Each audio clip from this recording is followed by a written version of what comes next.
So Yes, gang, welcome. No one's gonna get that. No one's gonna get that reference. That's purely for us. Welcome back. Welcome back to yet another episode of Grows That Show is season 2 episode. I'm going to take a shot in the dark. I'm going to say 12 because it has been quite a few. Who the fuck cares? No one cares. Yeah, so this week we're actually joined by Anks. Can you imagine? Oh shit! Yeah, I missed the last one, didn't I? no, you skipped it. You didn't miss it. You just skipped it, mate. You had no reason. Yeah, no reason. They made us do unpaid labor.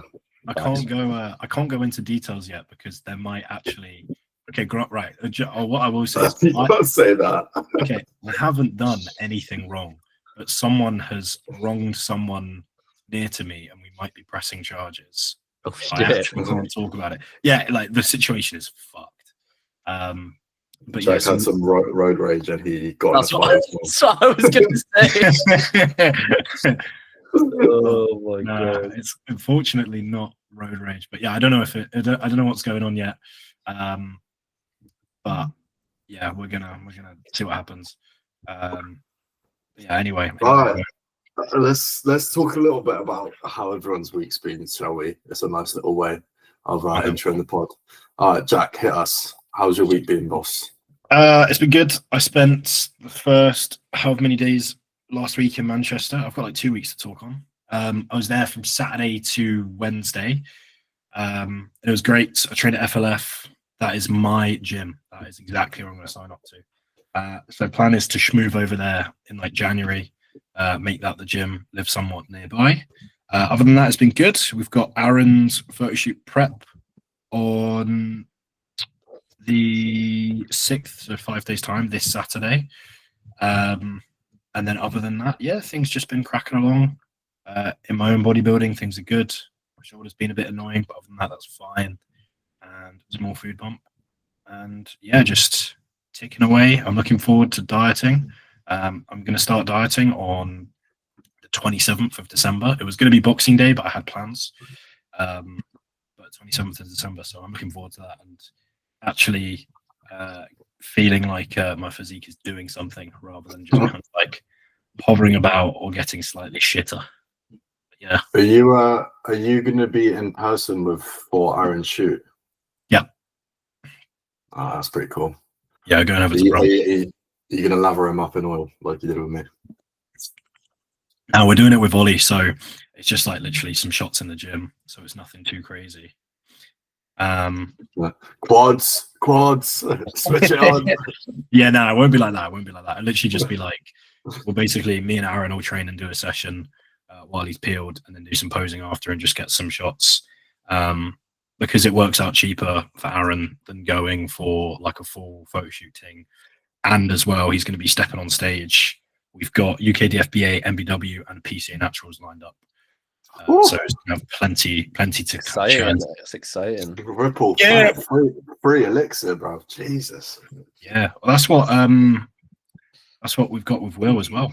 Pretty much the exact same setup. PCA Natties, UKDFBA, MBW. Because obviously you got to do UKDFBA if you want to do MBW. You got to do MBW. It's got to be done. And then PCA, I just like their shit. It's just good. Like gap between UKDFBA and MBW is big enough. You can kind of slide something in there. And PCA Natties has run so well. I like it. So what's Will competing in? Is he doing men's physique or is he doing bodybuilding? Nah, teens, bro. We're just gonna lie about his age. Was the strat really? Now we're gonna do juniors, because I spoke to him and I was like, "Do you want to do men's physique? Like, what are you feeling about it?" And he was like, "Yeah, I'll do it." And I was like, "Okay." Imagine you're in the dog end arse end of prep, right? You're fucking dying and on your ass, and you're on the stairs, and you're going, "I'm doing all of this for men's physique," which is fine. Yeah. But like, first of all, okay, I should clarify because I've made some men's physique. I have no issue with men's physique at all. But Will does not want to do men's physique. So therefore, him dying on the stairs, he's just going to turn around to me and be like, "Jack, I don't want to prep." So I'm like, "Look, you want to bodybuild, you pose like a bodybuilder, you train like a bodybuilder, you want to be a bodybuilder, let's be a fucking bodybuilder. Let's go and do it." If the judge's feedback is, "Hey, you're better suited to a class you don't want to do," fuck them.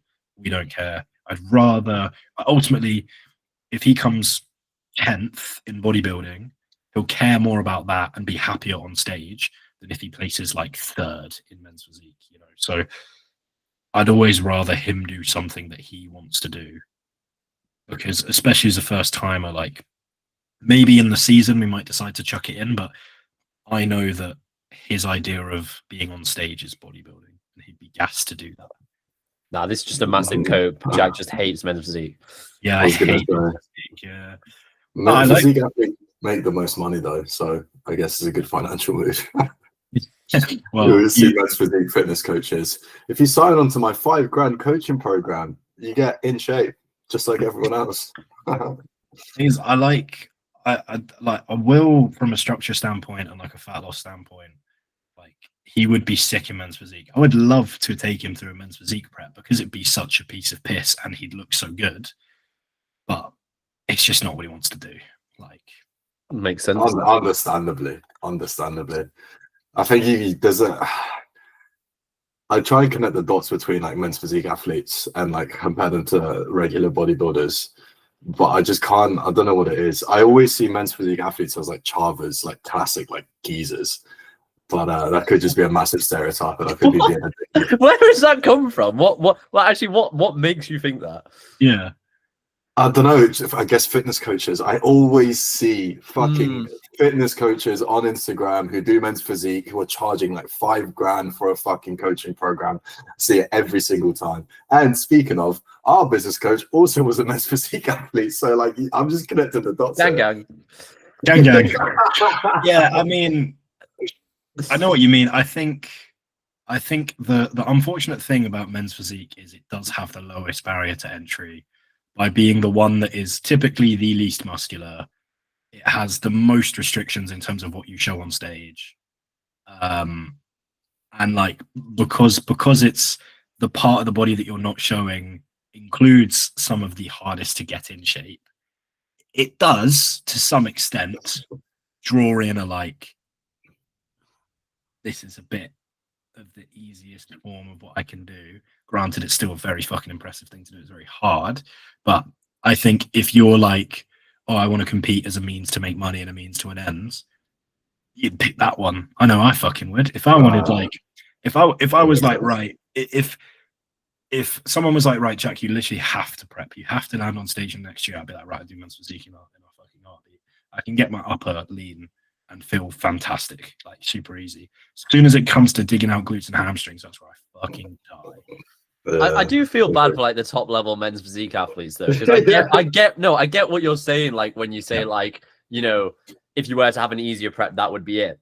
But to be honest, because it's got so much of that specificity, it does bring in like the people that you say like don't really want to train legs and shit like that, can't really get in shape. But it also does bring in like, you know, the top level. When you look at that, you're like, that level of muscularity and polish is not, you can't get that from a lot of other divisions, to be fair. Like the polish they have at that is insane. The presentation as well, by far, is better. I'm not gonna lie, like it just is. Like the way they move is very, very fluid. Hopefully at some point we'd get that as well in other divisions.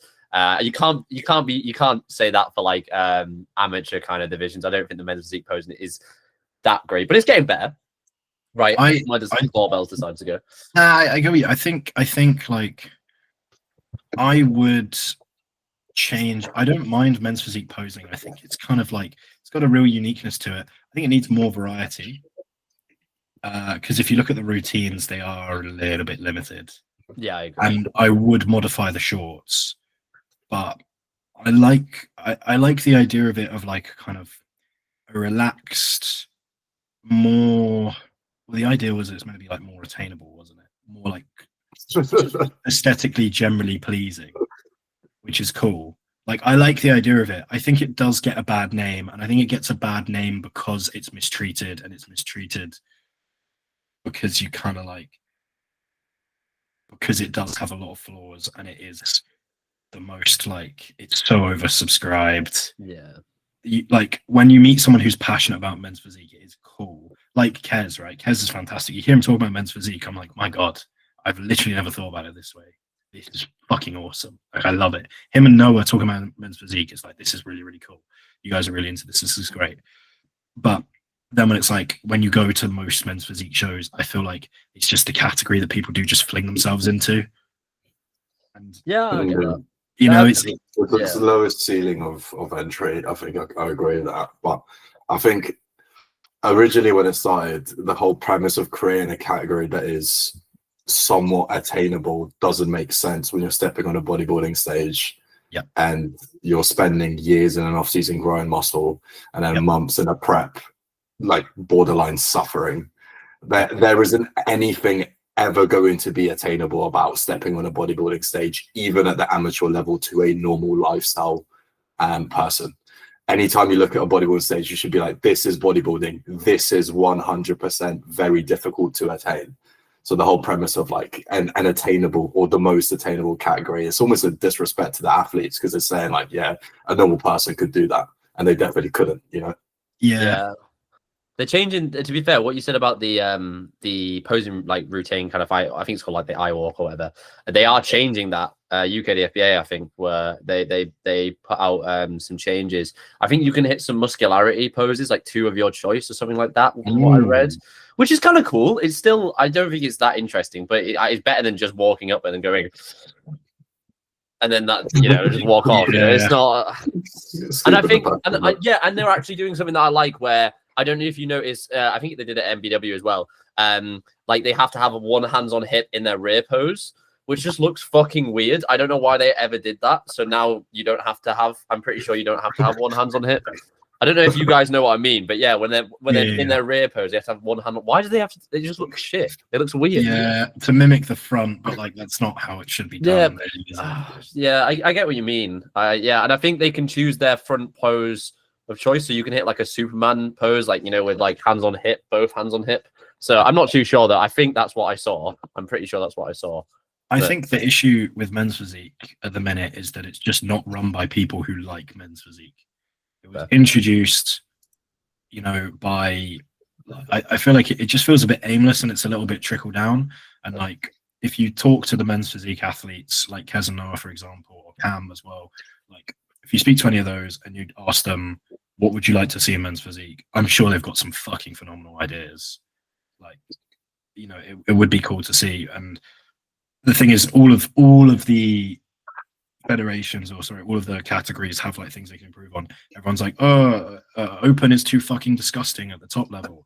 Classic, the weight cap isn't high enough. It's like, I feel like we're just blending those two together now, really, is what we're saying there. But yeah, there's always issues with like every level. But I think men's physique needs direction from someone who likes men's physique. Rather than just like, which isn't many. It is the most disliked federation, like, or not even federation, fucking, what do you call it, class, category. Yeah. Like, it is the most disliked, which it shouldn't be, because ideally more categories means more people in the sport, which is good for everyone. I say we replace it with men's wellness. I don't know about you guys. I think we should replace open with men's. I think we should just drop it. I think we should just men's wellness, all rear poses. That's it. That's what bodybuilding is. You'd mog, jeez. You just get on stage, glutes out. They're like, yeah, he's won. He has won. Less glutes, Camille. Less glutes. Camille, you're blocking out the lights, man. Get the glutes to work. Us in the wing. Less glutes. Softer. Imagine you're on stage going, open up. Yeah, with the moon pose. Like, I think men's physique is heading in a positive direction. I think what happened with Classic is like with CBAM almost taking like a role as an ambassador, like bringing Classic forward, and a lot of people getting into bodybuilding because of Classic who weren't in bodybuilding previously. I think a similar thing is going to happen with Ryan Terry now that he's won it a couple times. So I think that's quite cool to see. Yeah, I'm not the biggest fan of Ryan Terry's physique. I don't know if that's just me. I'm not either. I think he's men's physique. So. I think he's one of them people. If you see him in standalone shots, like it's quite. Even though he looks fantastic, it's quite hard to like be in love with his physique. But if you see him do his shots, he just spams fucking the same pose. It's really impressive, actually. The way I've watched him a couple of times, it's pretty cool. I like it. But I can get why if you weren't into the gym, like if you stood Ryan Terry next to C-Bum, like, and you just compared them, everyone's gonna go, "Ooh, big leg, shiny. I'm gonna go with C-Bum," rather than being like, "Wow, capped, bubbly delts." Like, yeah, I don't know. It's But the thing is, I'd love to see C-Bum pose men's physique next to Ryan Terry.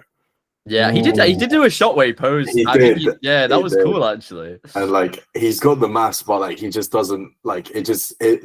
There's a certain level of polish. Like I agree with you so much, Matty. Like that men's physique just carry, like especially in the midsection. It looks like an anime character. It doesn't even look real.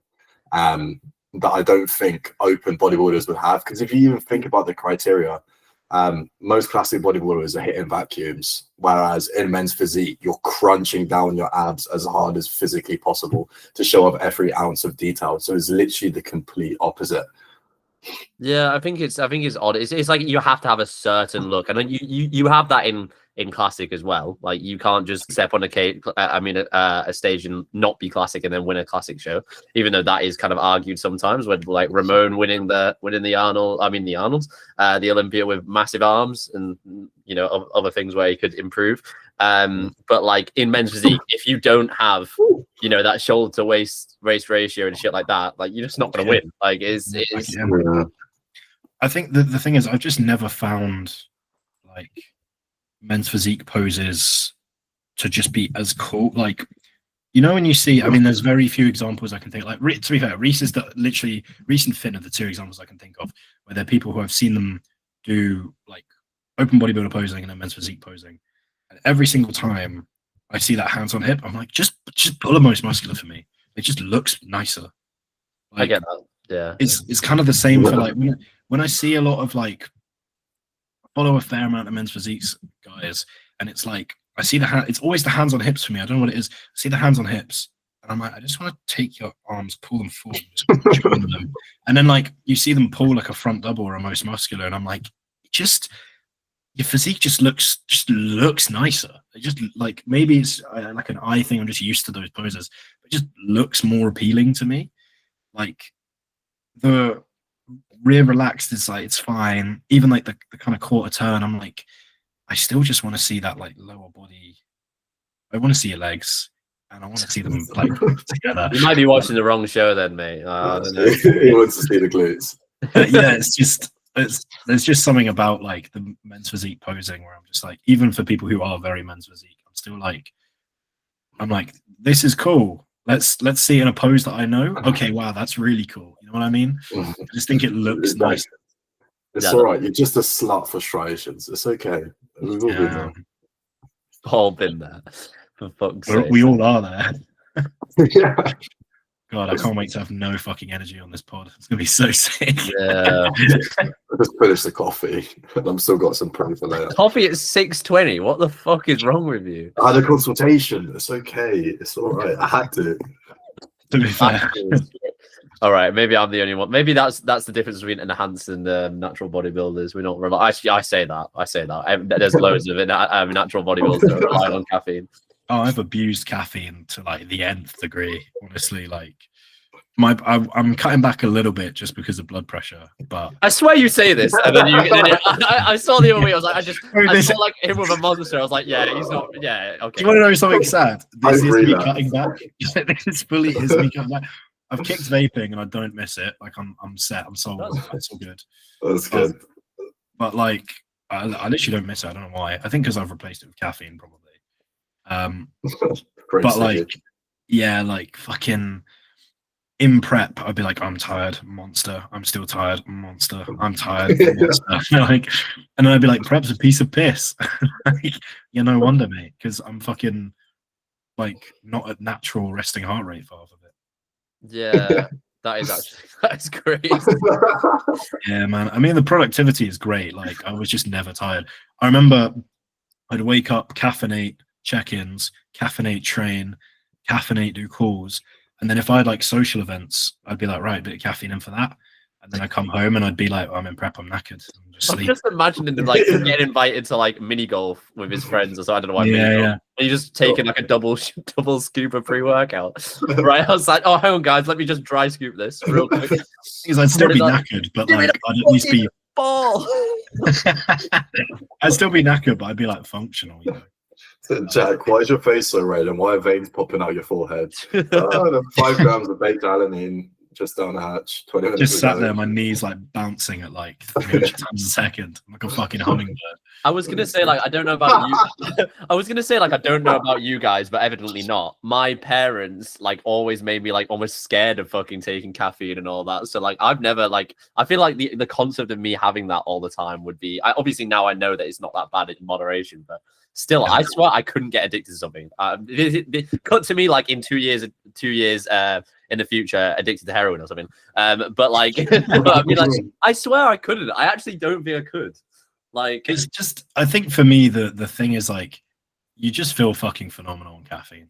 that's You just feel good. You just feel like you've got energy. You've got like, you've got energy. You've got focus. You feel good in and of yourself. Like I feel energized. Like I just feel happy. Like it's just such an addictive thing. So, It like, is. literally, like I'd sit there and just my brain would be buzzing, and I'd be like flying off the walls, able to do everything. Like, yeah, just everything was better and heightened, and that's a very feeling. When caffeine got introduced like to the general world, like I think it was like in the 1800s, that's when night shifts actually became a thing. Yeah. And like productivity increased by like 300%. I read something about it the other day, but like caffeine literally is a miracle drug, especially for the workforce. So it fucking is inevitable. Like anytime I've taken anything above 100 milligrams of caffeine, my productivity just doubles like that. Okay, should we just introduce alcohol pre-workout? I'm sure that'll be Alcohol, I don't think I could ever get addicted to. Caffeine pre-workout, alcohol post-workout to bring you back down. No, Oh, just pre-workout mixed with Guinness or something like that. Oh no, that actually sounds. Jack would love that. I actually think I'm gonna throw up thinking of. Imagine how that sits in your stomach. Oh my god! Like sour apple plus Guinness. some sours. That'd be crazy. the pre-workout sours. Yeah, bro, a bit of fruit in there. Come on. Some fizzy Haribos. I don't know how much fruit is in a sour. Fizzy Haribos intra-workout. Fucking stomach lining is crying. Fuck me. How have we gone from men's physique to alcohol abuse? Like I don't know. We're on a roll. We're on a roll. But Wait, okay. Let's go back to baseline. Matty, how was your week? I was gonna say wait. We are 25 minutes deep. Matty says niche. I had a bet like in my mind. I don't know with myself there. I don't know how that would work. But like we get through this entire pod without asking me. Then I'm not gonna lie. Well, Right. I've got you. Right. My week has been good. The diet is very much dieting. Like I'm looking sharp. No, I'm joking. But like no, genuinely, like I'm feeling happy with where I'm at. Like training's been hard, but still progressible. It's but like you have to go in and you have to be like very switched on. Obviously, like cool bodybuilder over here. No, but like genuinely though, like we all have them sessions where it's like a fucking fight, but they come more to the back end of the diet, and that's absolutely fine. That's just something I've accepted. Then for that fucking hammer strength leg press is like actually I don't want to see it. Like as soon as I do them 2 sets, I am out of there. That is a bane of my existence, but I really enjoy it anyway. But yeah, apart from that, been really good. It's been really good. It's nice to get to an end of a session, and even though like I progress things and I'm meant to enjoy the session, sometimes I'm a bit down and I'm like, oh, I'm not enjoying it that much, and then I'll get in the gym and I'll be like, oh. But like I'm lean, so this is cool, and I don't hate how I look for once. So that's good. In regards to that, I've got not last week. I don't know why I'm including this, but I've got a wedding coming up, which is good. So basically, my plan is to go there, get fat, come back, and then diet again, like every person who's just completed prep. But no, it should be good. I'm just managing it by not being a twat, basically, and going pro fat at the start of the day, and then should be fine to actually be a normal human in the evening. But anyway, without yapping too much, because I could get so into that. But yeah, that's go for it, please. What about the wedding? We could do a little bit of like the wedding, managing food. Go on, man. We've got infinite. Okay. time. Okay. Well, I'm there for 3 days, right? I have a loose structure on what the day's food is going to look like, right? I know on the wedding, it's going to probably be a full day. I have no access to like any kind of foods or anything like that, like any fridge. So I can't really bring my own food. I can bring some, I'll probably have some protein powder just in case I'm down on protein that day. I don't know what their options are like, but I know there's an afternoon tea. I know there's a breakfast, and I know there's a dinner of chicken goujons and chips. I don't know why that's the only thing they have, but yeah. But the day before the wedding, it's very much an easy thing. We've got an all you can eat on the night, which is a bit scary right at the end of a diet, but I should be absolutely fine. I'm just going to do 3 pro fat meals, or at least close to pro fat, and then have a decent serving of protein, some veg, some fruit to buff it out, and then a bit of carbs. I don't need to go crazy. I don't need to be getting all the fucking desserts. I may indulge in one, but you know, it's absolutely fine. I've managed the day absolutely fine. I'll keep steps high as well. But the big thing here is just not to recognize when I've ate enough, because I think that's one thing that a lot of people don't do when they go, especially to an all you can eat, right? You're there. Like, you don't need to take advantage of the all you can eat. You don't need to eat till you're physically sick. Like, it is like a lot of people, I think it's become very normalized to almost like just overeat to the point where we don't even think about hunger at that point. We're like, oh, I'm here, I might as well take advantage of it. It's like, what's the advantage? You wake up next day and hate that you've gone up. Like, or you could just eat sensibly and then wait the next day and be like, right, I had a really good time last night. I had a good time socializing, and I'm not up, like, sick. That's kind of what my goal is, and I think that's something that's very, very attainable. So what about your guys? How would you approach kind of a 3-day stint of, you know, not really be able to get your food exactly how you want it?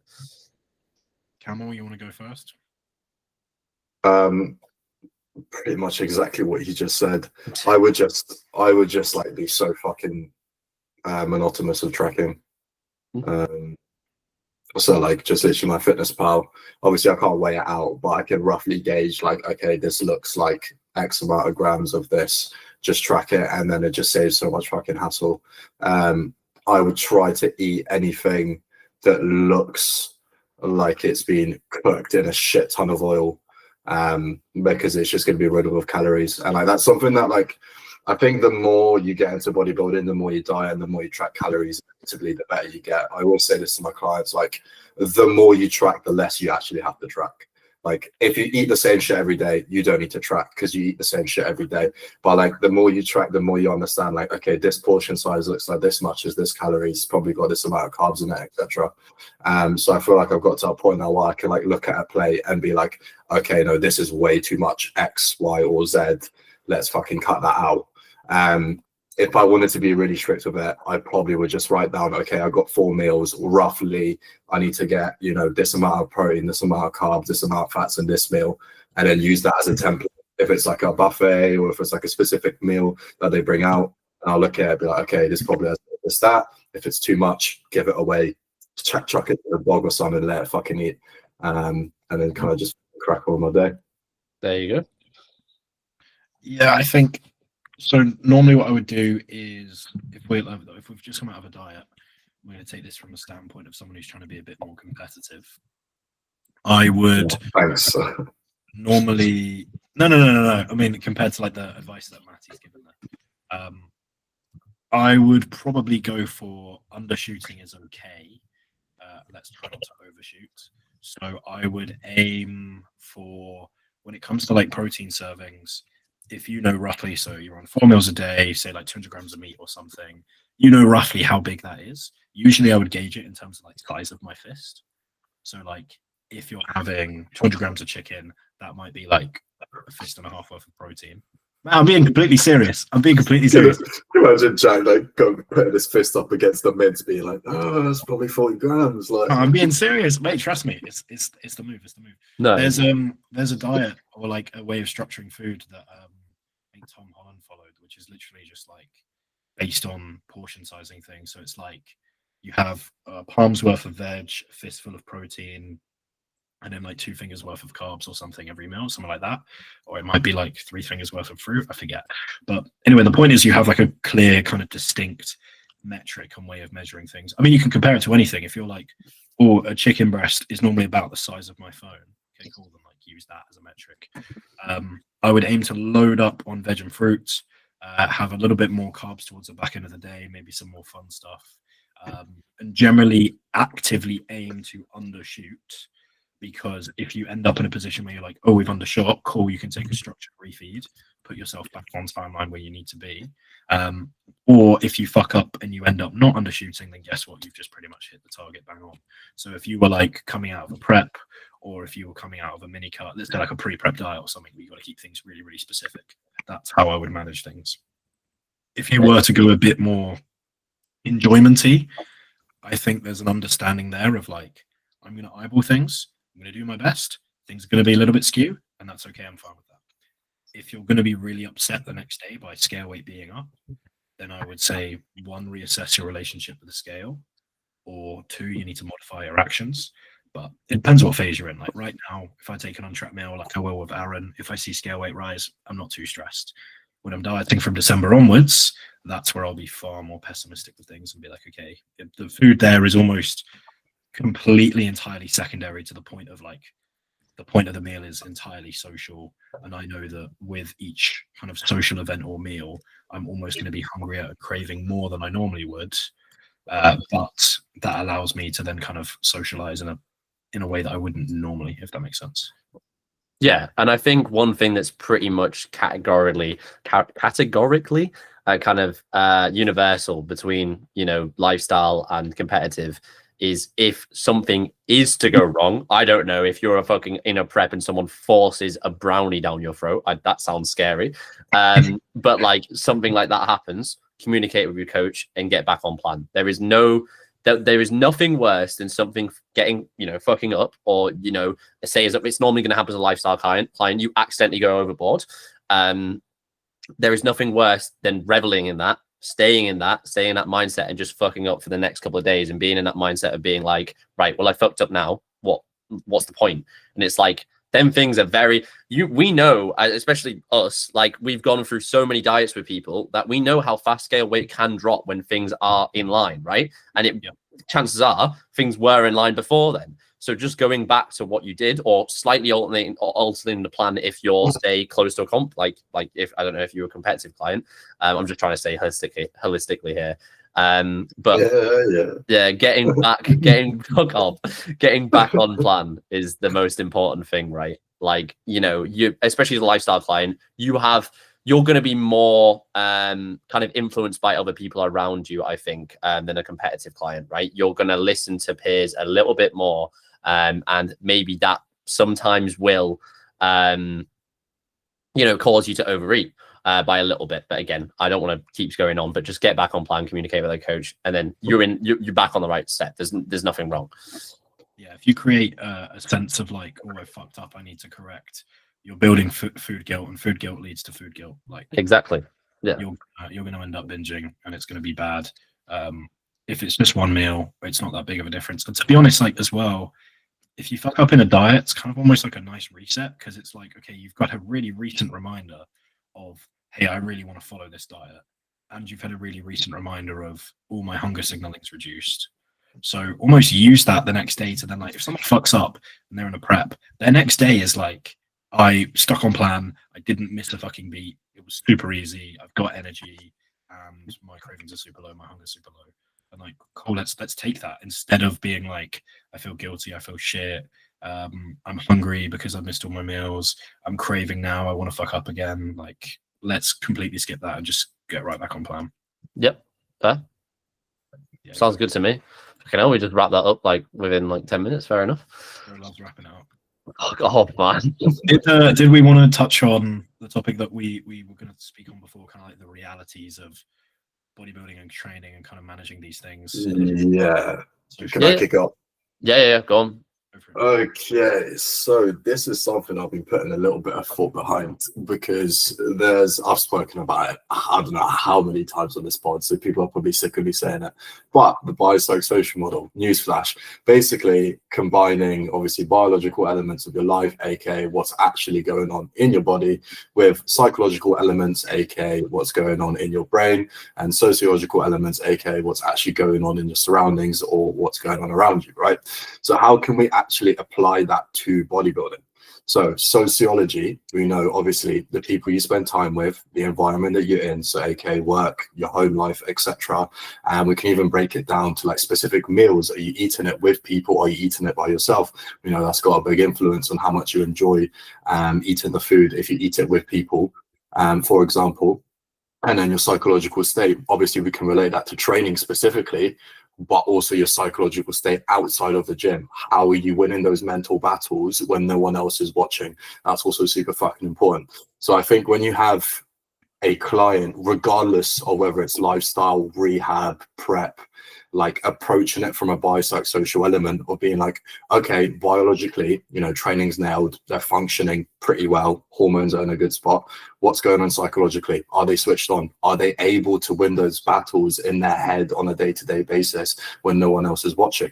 And also sociologically, fucking hell, it's like, okay, what job do you do? How does that affect your bodybuilding? How can you influence, you know, your work, your meals, and, you know, steps if they're in prep, for example, etc., around your job? You know, what's your social environment like? How are you with your friends? What relationship do you have? How are you with your family? You know, do you have a loved one like a missus, for example, etc.? These are all factors that need to be addressed more systemically, in my opinion, as a coach, because inevitably you'll be able to adhere to the program much better. And I think, like, at least from what I've seen, coaches who are a little bit higher up and who tend to be a little bit busier, they'll be like, the client's not committing to the plan, which means they don't want it bad enough. But to me, as a rehab coach, that screams you have not addressed the biopsychosocial element, because there's a fucking reason they're not following the plan, and you've not even made an active effort to invest in that client, actually speak to them and find out what the root cause of the problem is. It could be as simple as, do you know what, I'm fucked with work at the moment, or like my missus just broke up with me. But how would you know that if you haven't asked? Fair. Bro was on it. Bro was linking it back and everything. Jeez. I like that. I like that. Well, I go on, you go, Jack. I was going to say, it comes down to like when there's a disconnect between what you kind of expect from people or the plan that you make out. And like you said, I think a lot of like very, very busy and high level coaches fall into a way of doing things. And I'll be like, I expect you to get this done. And they're kind of more demanding from clients rather than working with them, whereas earlier coaches work with them. I think sometimes earlier coaches can go down the route of like bending too much to what the client wants. And kind of they almost get like scared of being like, hey, yeah, you said that you fancied a Domino's and you said it's going to pick you up. I don't think that's a good idea. And you can kind of almost like go too far the other way. But ultimately, like you said there, Kamal, you have to look at the client in front of you and use your intuition and use your knowledge of that person. Are they in a good space? Are they in a place where they can receive criticism? Is this criticism really worth the stress of applying it? Like, there's a ton of lifestyle clients out there where it's like, okay, I could give you a list of 30 things to improve on. But if they're like, my dog just got run over, having a shit week, you know, binged 3 out of 4 days, it's like, okay, well, my focus is probably let's just cut that binge off rather than like, let's keep on doing it. The same way that, let's say you've got like a competitive client wrapped up a show season, feeling super shit and low about themselves. Me being like, hey, actually, you didn't quite get in all that cardio there, did you? Isn't really going to be that productive for them, right? It's better to kind of tackle the headspace that they're in and go forth with, you know, where they're at. So there's always an element of coaching of meeting people where they're at and just being a bit of a human being and basically thinking, is this feedback, the intention of the feedback is to get them to improve. Is this actually going to get them to improve? Are they in the space to receive it? Are they someone who's going to be able to do that? And again, it's like kind of like Camille, I'm kind of speaking for you a little bit, but particularly on like a rehab front, it's like I've seen recently and like outside physio give someone I know like 2 hours of daily rehab to do. And they're like, oh, I can't train anymore. Like, this is taking up too much of my time. I was like, go and tell them, because they shouldn't be giving you that much. Like, they are just bombarding you with shit to do.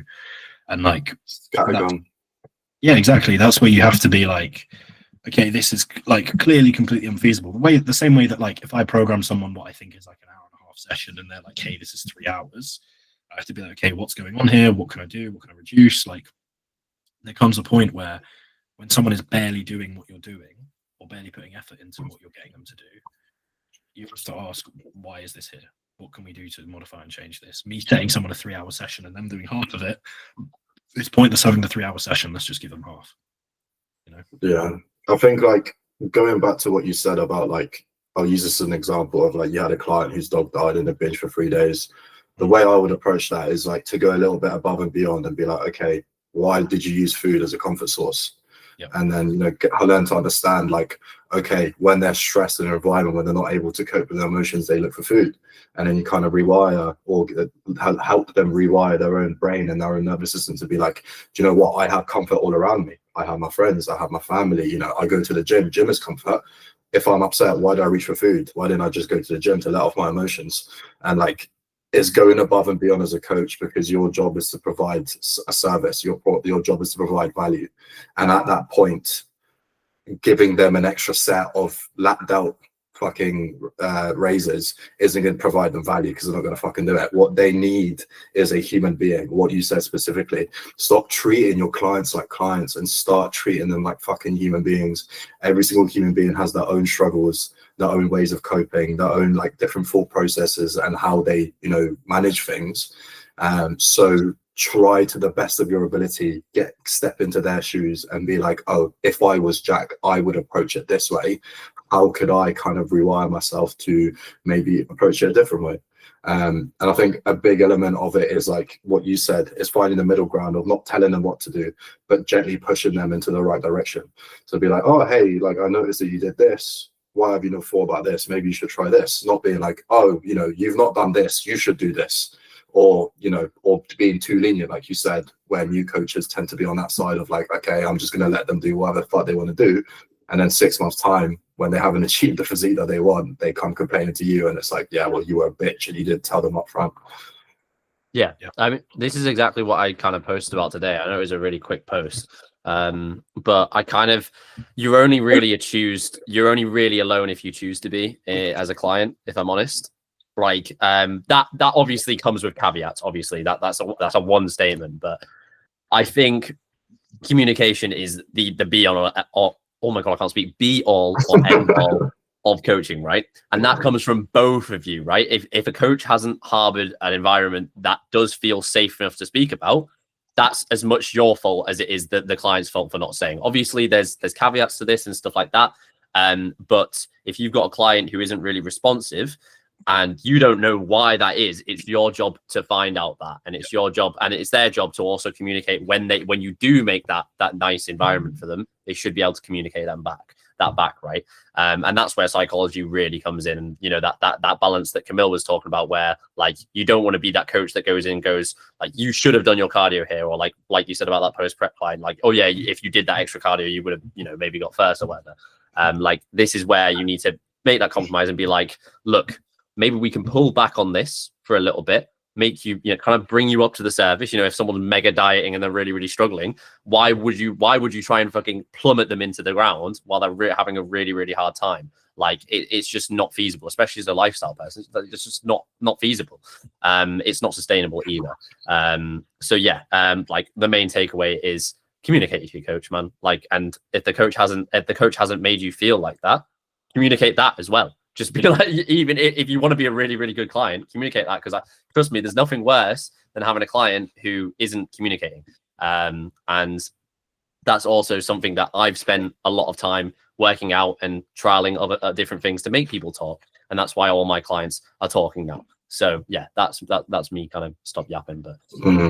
I think that there's been so many times where Jack's played the role of a therapist, especially like during prep last year for the photo shoot, and like when my head was gone, I'd literally because at least from my experience, when you diet, it almost feels like it's you and your coach against the world, because your coach knows exactly what you're going through. In fact, they kind of put you in that position, so they're in it with you. So like talking to your coach and actually being able to open up and be like, hey, look, like I know I'm a diet, I know I'm meant to feel fucked, but I feel really fucked. And sometimes like you don't even have to be qualified, you don't have to know everything, the ins and outs of psychology. It's just nice for the person to talk and be like, and you as a coach to be like, do you know what? Yeah, you're going for a diet. You're really fucking lean. It's okay to be fucked. It's all right. And like that means so much when the whole world around you is fucking crumbling. Well, at least it feels like that because you're on fucking 1,400 calories and 2 hours of cardio a day. But yeah. Your job as a coach basically is just to take a physique from A to B, and the thing that people focus on is the physique and not the entire barrier of a human and their personality that you communicate through. I remember literally starting off as a coach, and I remember I had a conversation with my girlfriend at the time being like, oh man, this is the time I was a shit coach when I first started. But I remember being like, oh man, I wish I could just like do it for them. I wish I could just eat the food, do the check-in, do the training for them, make my life so much easier. I wish they could just pay me to do it for them. And like, the point is, I was so focused on I need you to do this. I need you to do this. Here's your list of tasks. Like, get this done, get this done, get this done. That I wasn't focused on the fact that I'm not communicating with your quad when I tell it to push harder in the hack squat. I'm communicating with the human being in front of me and telling you to push your quad harder, even though it fucking sucks for you. And so I can't just say, change the outcome of what we're doing, right? If someone comes back to me and goes, well, struggling to push hard on hack squat. If I then just come back to them with the issue and say, yeah, you need to push harder, that's not a solution. It's like if you went to the doctors and you were like, I've broken my arm, and they're like, yeah, you've got a broken arm. It's like you're just saying the same thing back, you're just parroting it. Oh, I've got a broken arm. Oh, well, if your arm wasn't broken, you'd be in less pain. Okay, sweet. But you need to learn to communicate with the person in front of you and get them to actually take your advice. I saw a coach recently quit coaching because they were like, oh, no one listens to me.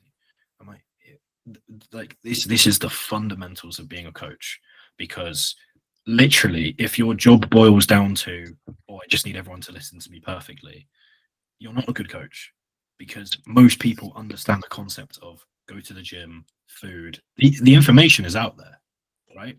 There's so many people out there who are self-coaching or have been coached, and they get it and they're doing it and it's great, right? There's people who don't have degrees. There's people with no education at all, like within this space whatsoever, and they're like a year in and they're fucking killing it, and like they're doing fantastic progress. The information is out there. The information is not the issue.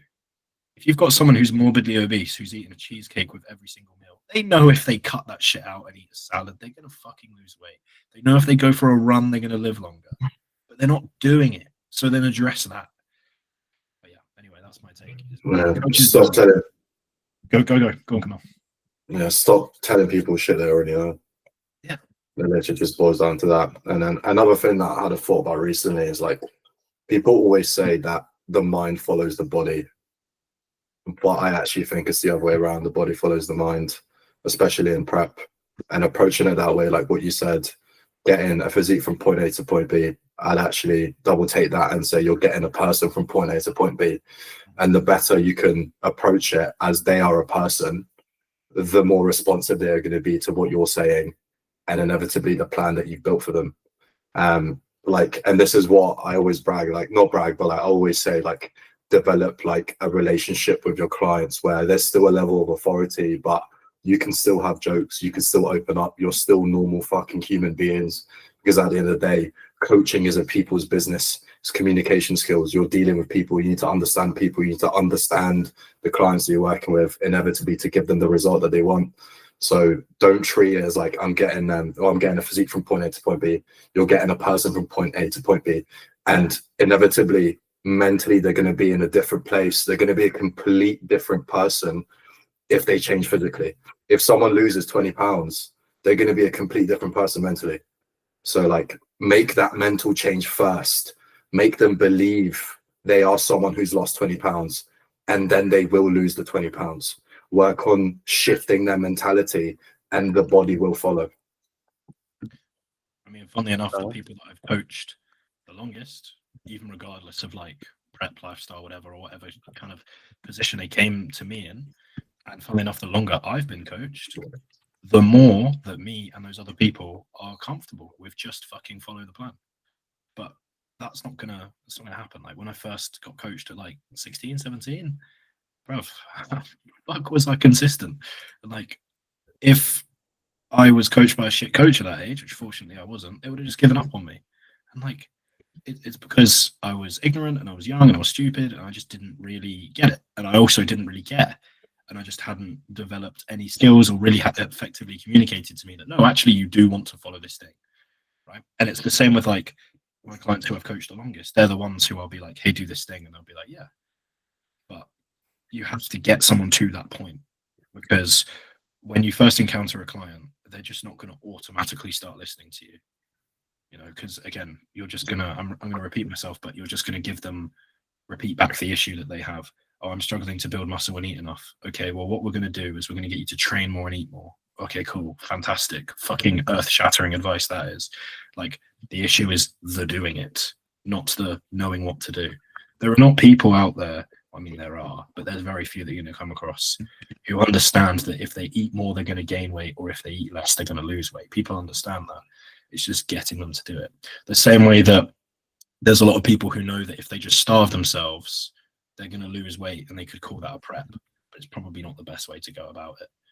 And so that's what we want, someone to help them manage that and make sure that things go okay, because otherwise they're just going to end up in a shit position.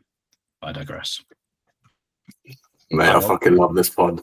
We talked about men's physique, alcohol consumption, and human psychology. That's what we do. That's what we do. We grow and we don't show.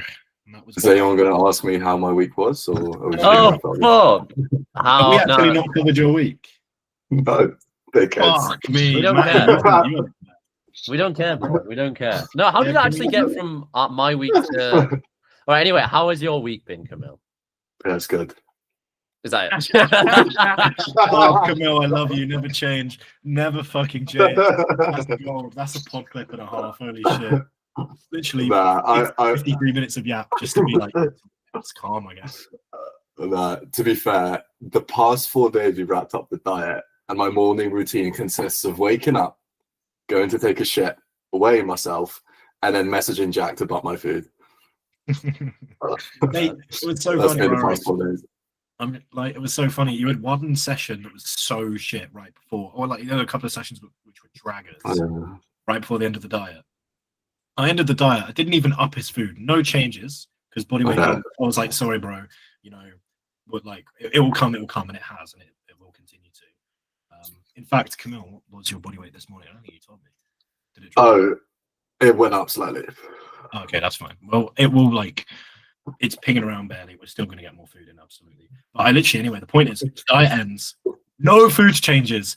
The next session, he's like, yeah, end of diet, feels so much better. Everything's flying. I'm like, bro, nothing changed. I got +3 on the press. Literally the day after finishing the diet, no changes. I messaged Jack. I'm like, mate, I feel mint. We should continue the diet. Yeah. Like, what the fuck? Being gently, it's like, it's kind of, I think it's almost like when your girl's acting out of character and you're kind of like, do you think it's your period? That's how I felt talking to her. I was like, do you think That's maybe a crazy comparison? do you think maybe it's because I was like tiptoeing around it. I was like, do you think maybe it's because we ended the diet, and maybe it's a bit of a psychological thing, maybe? And you were like, what was it? You were like, it's inflammation or something. And I was like, no, I think it's you're in your own head a little bit. You made me laugh. Well, that wraps it up nicely, though, because we were just talking about psychology. Well, there you have it.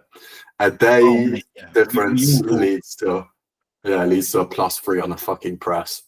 I think the thing about dieting is, like, it's just so the biggest issue with dieting, like, I say this as if I'm any different. I'm absolutely not. I'm in an off season at the minute, so it's so easy to say because I'm just not in a diet. But we all turn ourselves into victims of a diet every single time, and like, as soon as you do that, you are playing a losing game, and the diet is dragging, and like, that's where everything becomes bad. Suddenly you're picking up every time you're tired, every time, like, you become hyper anal and critical of yourself. You start off, session goes a little bit bad, you don't go, oh well, I'll pull it back. You're like, oh, I'm dieting, it's the end, I'm fucked. Like, you know, it's so easy to kind of hit that point. I remember, like, there's points in the off season where I feel fucked and tired, but I'll be like, oh well, I'll be better tomorrow. But in a diet, I'll be like, nah, this is it. Like, you know, we're at this point now. I'm fucked. Diet's fucked. I'm fucked. I'm gonna stay inside. I'm gonna be a hermit. You know, GG, game's gone. You know, fucking, we're cooked, boys. Like, might as well just retire here. Like, I'm just gonna be dragging my heels for the rest of this. But yeah, it's so easy to turn the diet into something that like you feel a victim of. Whereas when you know that, hey, more food is coming, more energy is coming, we're not dieting. Like, there's that shit. Winter is coming. Yeah. Or like, It's like a yo-yo effect. You said it perfectly. It's literally like a yo-yo. Yeah. I mean, it's like, I remember with Mr. Tom Taylor, the easiest part of my pre-prep diet was the last week, and it's like that should be the one where I'm most fucked. But I remember we'd come up with the meal plan that I was going to have after. I knew what my training was going to be. I knew what my cardio was going to be. I knew what my steps are going to be. I knew all the changes that Tom was going to make. I knew when he was going to make it. And like that just ease of like, it's all right, because in 8 days' time, I'll be having some cream of rice and I won't have as much cardio to do. And my training will be reduced. And I might have a little deload. Like even just that little switch of like, this isn't forever, just made me like care so much less about being fucked. So I felt less fucked. Because I'd be like, it is what it is. I definitely was objectively as fucked, but my mood was just lifted and I just felt better. Yeah, the body follows the mind. Write that down, bro. Yeah. I fucking love you, man. Fucking go. Let's fucking go. That was a fucking podcast. That was God good. is constipated. Everyone do your best. Everyone do your favorite pose. 60-second pose now. I was gonna get up and do a bikini one, but I knew it would be. I knew it would be something glue or the fucking mixer. Stir the pot. Stir the pot. My favorite. That actually hurt my shoulder to do. Fucking hell. My favorite is still the pure gym side chest. Hit one of them on stage. It's the like fucking super bent arm trap shrug, and then you can see them looking in the camera at themselves. They're so shy. That's really accurate. He's definitely done that before. Oh yeah. Yeah, Mate, we've all been there. Yeah, we have all been there. All right. Who wants to outro? Who can remember everything we have to plug? I just remember the OnlyFans link. So there you go. Well, that's the outro done. for fuck's sake. I've been Jack. Yep. Go on, everyone else say your name. I thought you were gonna continue. I thought you was gonna. I've been Jack. I have been Matt. Are we gonna go in? Are we gonna like go in an order like this now? Yeah, we will. We will. Camille. I've been. I've been. I'm shy now. been fasted. Yeah, I've got an erection. I mean, I'm Cam. Sorry. Cam? Are we going by Cam now? Yeah, man. That's bizarre. You will always be Camel, right? That's what the missus calls me. And compensating. Whenever I try and message you from my car, it calls you Lobak Zewski. It calls you like Camel is calling you. Camel Lobak Zewski every time. It struggles.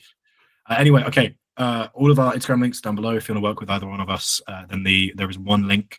You fill out which coach you want, whether you're looking to rehabilitate an injury while you're bodybuilding, looking to generally bodybuild, or if you're a little bit more casual but still want to look for a weapon, or just get in the best shape of your life, then all three of us have got you covered with each one of those.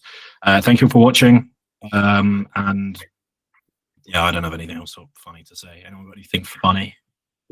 Camille's gonna say the same thing he says every week. Yeah, wrap up. Make sure to wrap up, lads. It's winter. It's cold, man. 6-7.